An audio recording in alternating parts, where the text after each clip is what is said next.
এই গাজীপুরের সিংহ পুরুষ, আমাদের হাজার হাজার ছাত্রের টিচার, আমাদের প্রিয় স্যার আব্দুল মান্নান স্যারকে, আব্দুল মান্নান স্যারের রুহের মাগফিরাত কামনা করছি, আল্লাহ তাকে জান্নাত নসিব করে দেন। শওকত ভাইয়ের ভালো মনে আছে, মান্নান স্যার এবং আমি একই সাথে শওকত ভাইয়ের বাড়িতে গিয়েছি, খাওয়া দাওয়া করেছি এবং অনেক আগ থেকে আমাদের সম্পর্ক। বিগত 13 বছর আমাকে আপনাদের সাথে দেখা করতে দেওয়া হয়নি, আমাকে আসতে দেওয়া হয়নি কাশিমপুরের ময়দানে।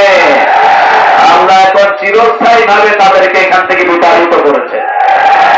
আমরা তো কারো দুশ্মন ছিলাম না, আমরাই তো তোমাদের জন্য দোয়া করি।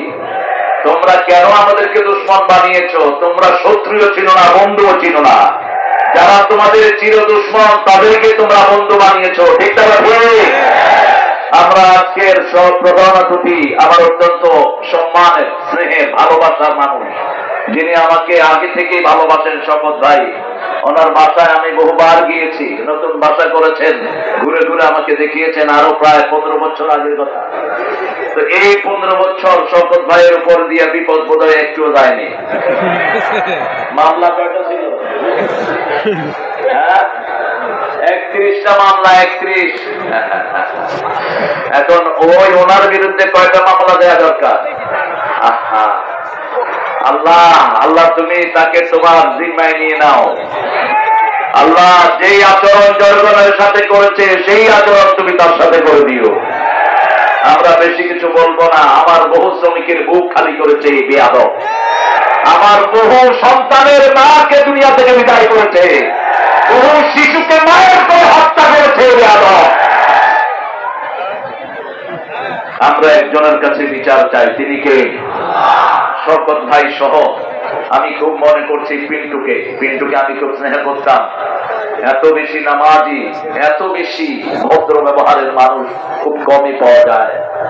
পিন্টুকে রাজশাহী কারাগারে নিয়ে পয়জন দিয়ে দুনিয়া থেকে বিদায় করেছে। চৌধুরী আলমের মতো লোককে গুম করে দেওয়া হয়েছে।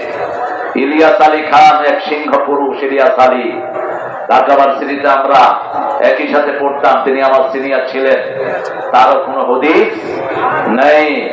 আমাদের মতিউর রহমান নিজামী, কাশেম আলী মিন্টু, আব্দুল কাদের মোল্লা, আলী হাসান মুজাহিদ, কামারুজ্জামান, এই সিংহ পুরুষদেরকে অন্যায় ভাবে তারা বিদায় করেছে।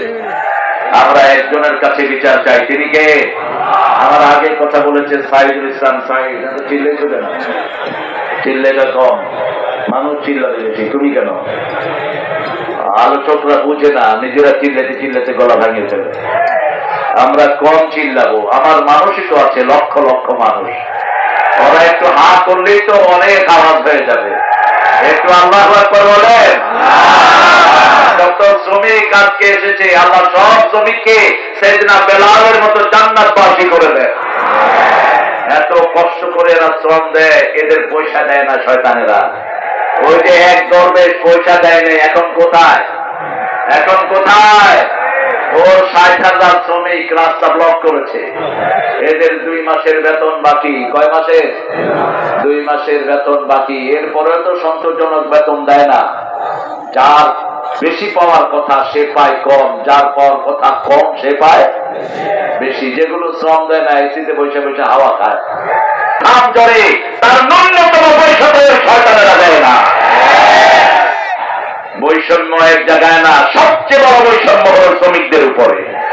এটা দূর করতে হবে। ইউনূস সাহেব আর কিছু পারেন আর না পারেন, শ্রমিকদের জন্য কিছু করার চেষ্টা করেন। জানি না কতদূর কি করবেন আপনি। এর মধ্যে উপদেশটা কিছু নিয়েছেন, এগুলো ছাগলও না, বলদও না, গায়ও না, বলদও না, নোংরা, নামাজ নাই, রোজা নাই, উচ্ছৃঙ্খল ছবি বানায়। এ সমস্ত বেয়াদবদেরকে কেন উপদেষ্টা বানান? কে পরামর্শ দেয় আপনাকে? পরামর্শ নেবেন যারা আন্দোলনে রক্ত দিয়েছে, তাদের থেকে কোন থেকে পরামর্শ নিতে পারবা না। আমরা বড় সন্ত্রাসকে তাড়িয়েছি, তোমাদেরকে তাড়াতে ভেস্তিও লাগবে না।